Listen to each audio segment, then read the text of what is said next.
So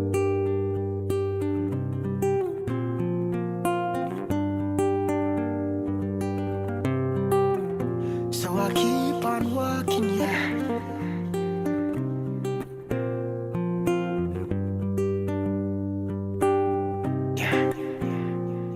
As I keep on walking, my enemies. Stereotypes are perceptions adopted about certain types of individuals which may or may not reflect reality. In today's episode of Off Limits, the last in the six-part series, we deal with the issue of stereotypes, specifically in the education system. Furthermore, we hear calls from members of the hospitality sector for more practical education. Principal of the Sir Arthur Lewis Community College, Urban Dolor, says stereotyping of certain secondary schools on the island has caused more harm than good. Dolor contends the practice sends a distinct message to many students that they are not good enough. One good definition of stereotyping is that you come to a conclusion without actually having all the facts. So that you may very well have a situation where these schools are seen as schools that are not desirable, or these are schools that students perhaps have way down the list. But the question is why? And it seems to me that we really, as solutions, who must make use of all the resources we have and make use of them in a meaningful way, accept that all of the secondary schools in St. Lucia are equipped with all of the equipment required for students to do well. Longtime educator Fiona Myers agrees. She contends for some students, stereotypes could slowly become their reality. Based on the stereotypes, at the end of the day, we have what obtains in society. That particular opportunities, particular chances, if those children do not get an extra avenue within which to express themselves, to gain academically, to gain socially, those stereotypes become the reality. And that in turn becomes our society that we live in. That particular individuals move on to do bigger and better things because of opportunities that they were given in the first place, and others that didn't get them actually end up continuing the cycle that they started in first of all.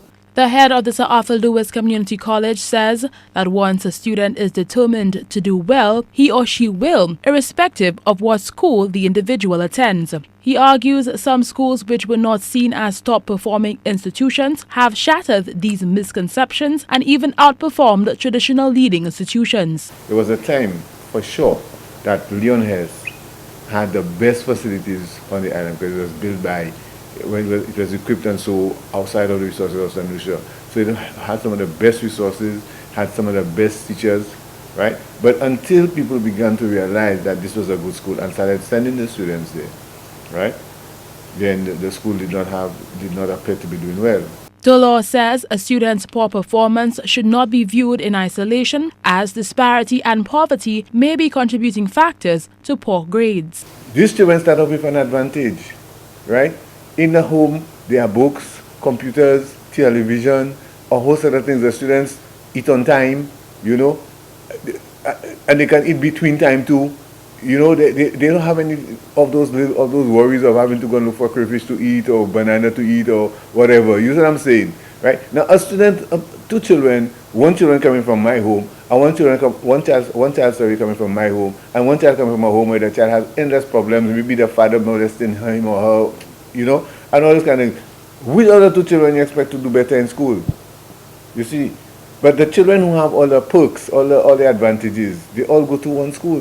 They're the ones who doing well from common entrance and so on, and that's what happens. If these youngsters, the youngsters in the schools that you call marginal schools or whatever, they don't have self-esteem is something that one must have. If you don't feel important, this is something we all need to feel, that we are important, that we make a difference, we can. If there's this hopelessness whereby what do? I can't do that, I cannot do that, I cannot do this. People keep saying you are daft. You're going to a school where people are not too keen on even hearing what subjects you're doing. It doesn't work well. When we have this system of children going to particular schools based on grades. The lesser the grade, the lesser your capabilities. And it cannot be a one-off where a child hasn't done well because they were sick, but because you have certain schools with 100 students, 90 students, with 20s and 30s, you know that the situation can be pretty difficult for the teaching staff and also for the students to be able to access the curriculum in an appropriate manner. Mayers argues the issue highlights the need for more special education training for those students who are not performing up to standard. Because like it or not, at the end of the 5 years, they do the same CXC exam. And the schools are looked at and graded based on those results. Students are looked at and graded based on those results. And they have the same amount of time. So it is really imperative that teachers and Ministry of Education officials find ways to support getting those children to access the curriculum significantly and successfully. Mayers adds teachers may need to be more creative and astute than the education system demands. Many people may not have the necessary special needs, qualifications, training, professional development that would give them those skills to know that even if you have a Form 1 child, that Form 1 child is not accessing the curriculum as a Form 1 child should, but that you would need to reinvent, you would need to be a bit more flexible, you would need to do things a bit differently, you would need to differentiate in order to bring that curriculum to that child at that level. Many are of the opinion that zoning will play a significant role in helping to alleviate some of the stereotypical views associated with some schools on the island. This position has been supported by head of the Sir Arthur Lubis Community College, Urban Dolor. I certainly believe zoning is the answer. However, it is always going to be difficult for us to take it out of our psychic, right? Because we have started like that, because there was a time when even to get into a secondary school was a big thing. And in those days, it was only convent and college, and then later on, before secondary school came on and so on, right? So these have always been the traditional schools. These have always been the schools that people have sort of wanted to go to, aspired to go to. And therefore, the same aspirations they have for themselves, they continue to have for their children.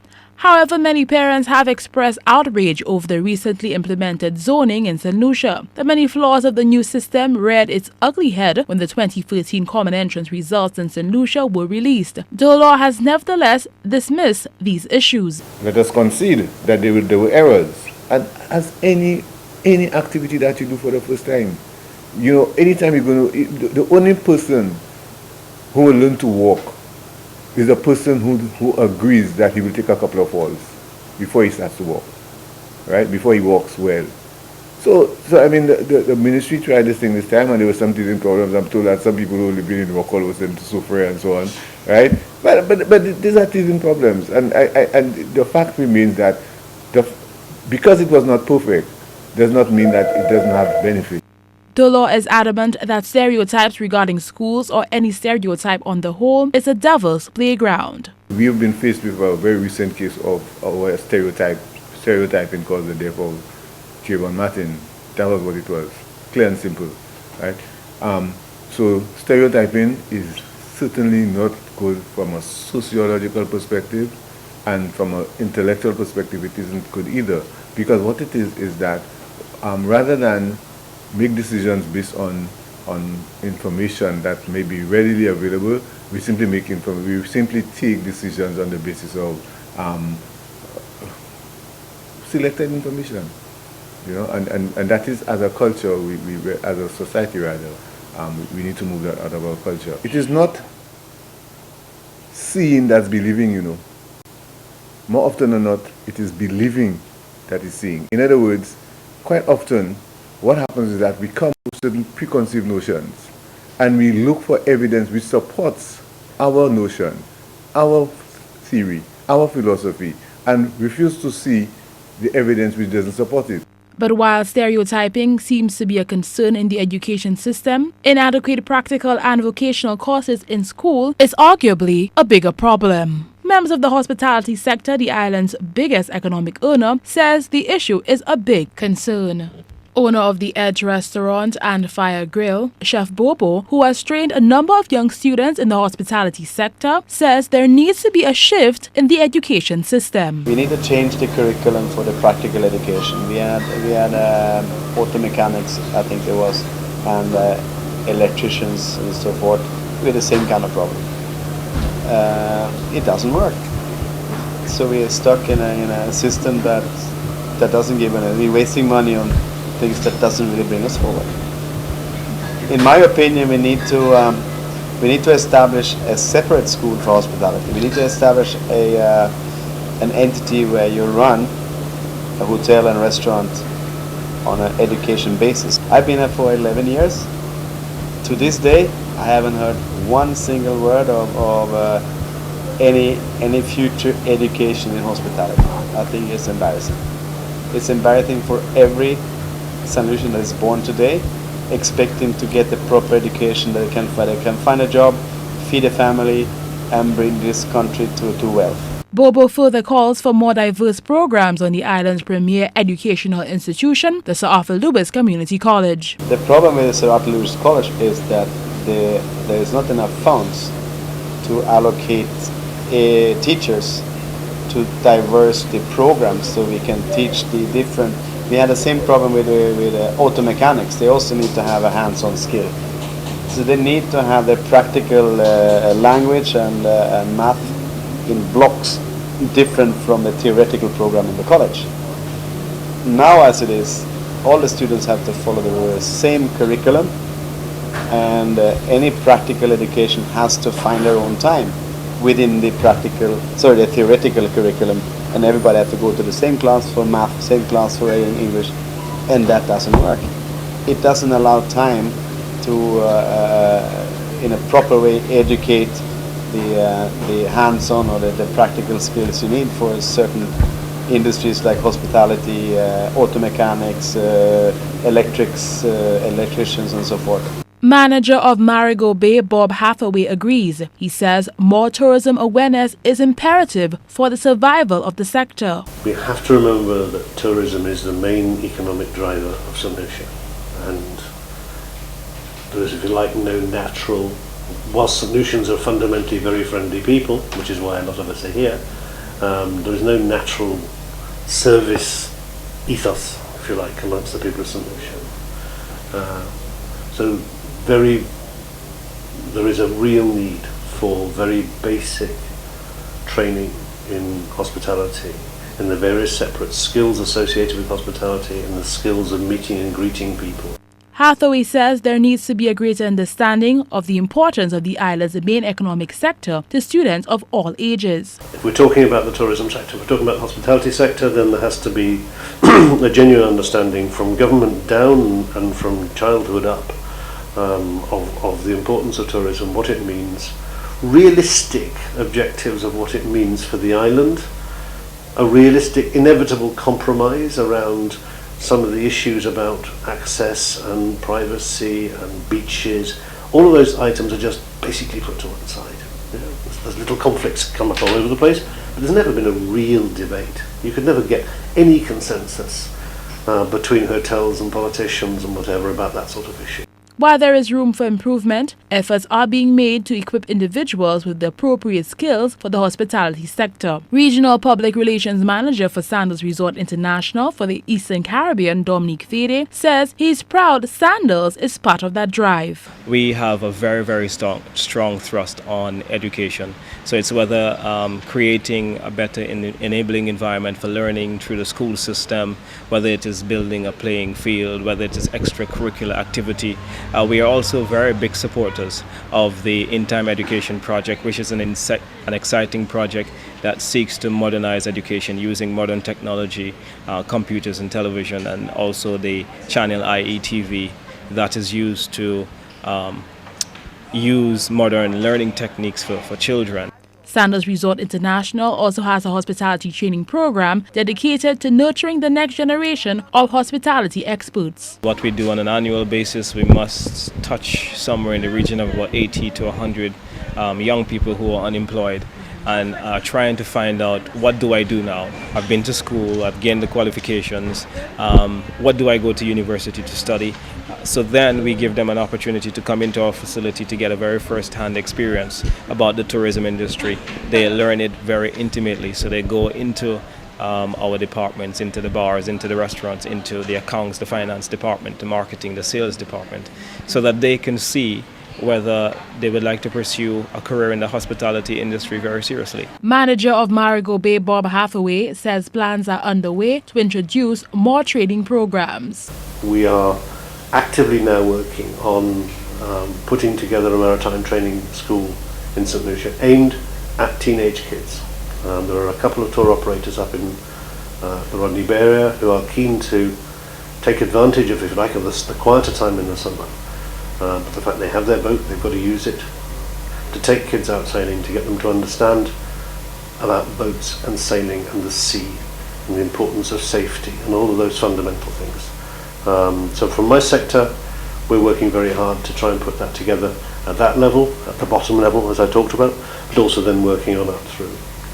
I was in Trinidad last weekend talking to the University of Trinidad about much higher level training for seafarers in St Lucia. It's very good to see that, you know, the government is considering the jobs that are available, and I really do appreciate the push in the last 10 years as it relates to vocational training, catering to those students who may not necessarily be academically inclined. So the establishment of organizations like NSDC across the Caribbean must be commended, and it is certainly the way to go, because in every industry there are linkages that we have not necessarily perfected. We need plumbers, we need air refrigeration contractors, engineers. We need these people. They are a very important and critical component to our economy as well. So it's really good to see that push. And again, I cannot stress enough, if we can start teaching our kids a bit more early in our schools as it relates to the tourism industry and the opportunities that are available, so that they have a better understanding, you know, of what tourism has to offer, what it's about, and, you know, the billion-dollar industry that it is for not only St. Lucia but for the rest of the Caribbean. Nevertheless, tourism officials contend there needs to be a change in attitudes for continued growth in the sector. We still sell in St Lucia T-shirts made in China, printed probably in China, that say St Lucia on them, and the poor tourists believe they're made in St Lucia because they've got St Lucia on them. We have skilled craftsmen, artisans on St Lucia who are perfectly capable of making these things at a reasonably comparable price, yet somehow we still create a financial environment that makes it more cost effective for these vendors to bring this stuff in rather than buying local. I believe that there's a great misnomer as it relates to the careers that are associated with the hospitality industry. A number of people believe that, you know, it is just carrying a waiter, it is just serving tables, but it's a lot more than that. It's not servitude, it's service, and it's really a big business. It's a billion-dollar industry, and I believe that a number of our kids in the Caribbean are being robbed of that opportunity because of our society's view of hospitality, because of that misnomer that the hospitality industry is something whereby it is seen as a menial job. That, I believe, is our biggest problem, is to have that mindset change. Undoubtedly, there is a need for individuals to change their perceptions towards many things, whether it is misconceptions surrounding the hospitality sector or everyday stereotypes which impair our judgment. Buying property will probably be the biggest investment you make. The biggest mistake you can make is not insuring it adequately. Protect your assets with solid insurance from St. Lucia Insurances Limited. All properties covered by us are reinsured by companies with no less than an A security rating. We provide coverage for your home or business and their contents from damage by sudden or unexpected occurrences. You even have the option of protecting your personal possessions from loss or damage anywhere in the world. So don't let choosing the right property insurance company be a puzzling experience. You'll be glad you chose St. Lucia Insurances Limited, agents for Caribbean Alliance Insurance Company. Tomorrow, secured.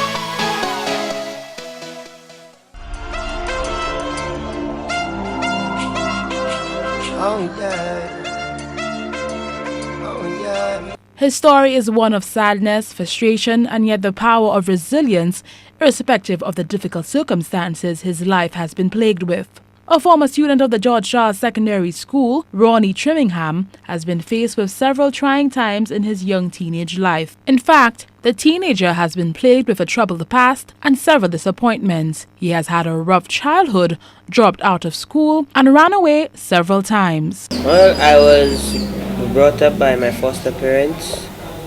We used to go through different stuff where we used to have our little quarrels and those stuff.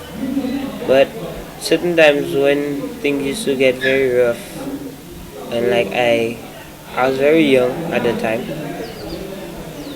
I used to go out, come back late in the house, sometimes come back the next day.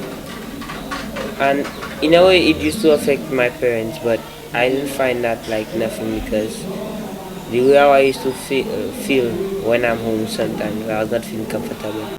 Ronnie admits he has been engaged in several fights and arguments and even dropped out of school. He cites peer pressure as influencing his behavior. Well, yes, I have been troublesome, that's me. But certain times I could be very kind and loving, but normally when I do stuff that's troublesome, it's because like, not really to say troublesome, but there's certain times when there is things going on, you won't understand the way and why it's going on. So stuff used to just happen, and sometimes just because of the way how it happened, I just didn't like staying home. I used to go. Sometimes they used to tell me don't go someplace, and I still go. And since I go, I know when I reach home I might get licks. I just used to stay out. I was not going to school because I was not home. I didn't like staying home. I used to run away.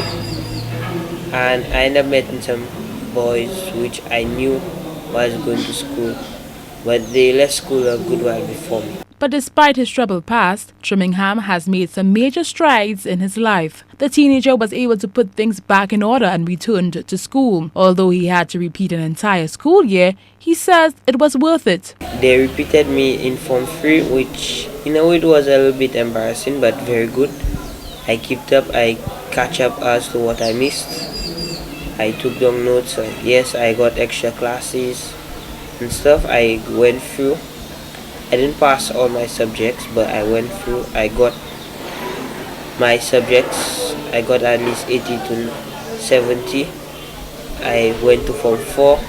I tried my best. I come to Form 5. The student has also made some major accomplishments in the sporting arena. The teen on his return to school was made sports house captain after teachers realized his forte in the sporting field. I used to take part in fun sports.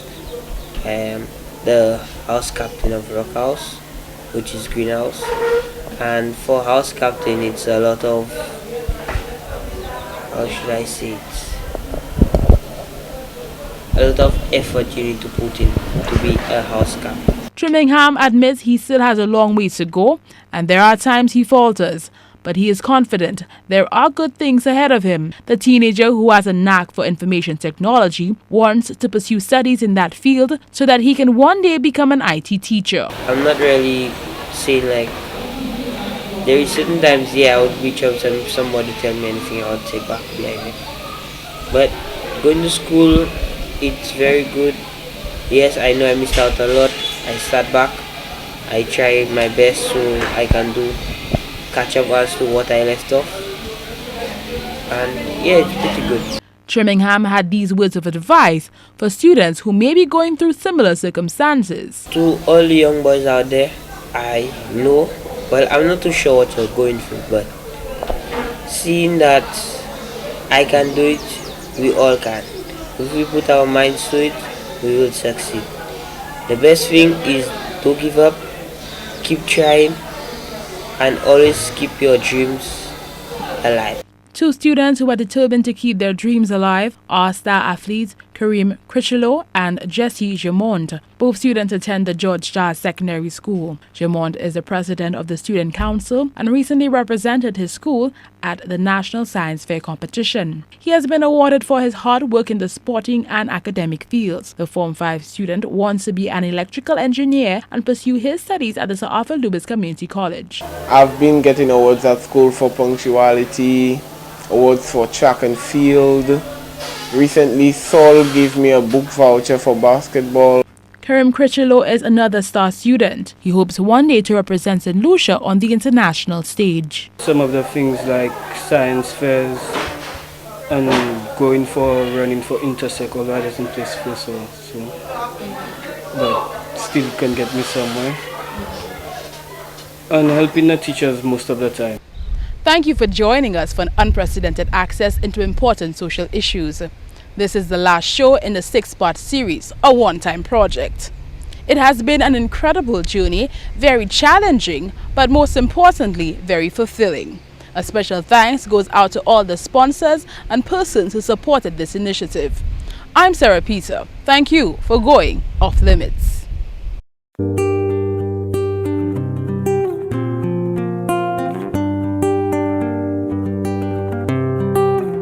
So I keep on walking, yeah.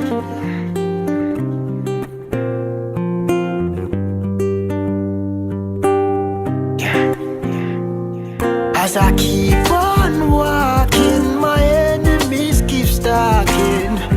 Don't wanna see me reach back home, yeah. As I keep on walking, my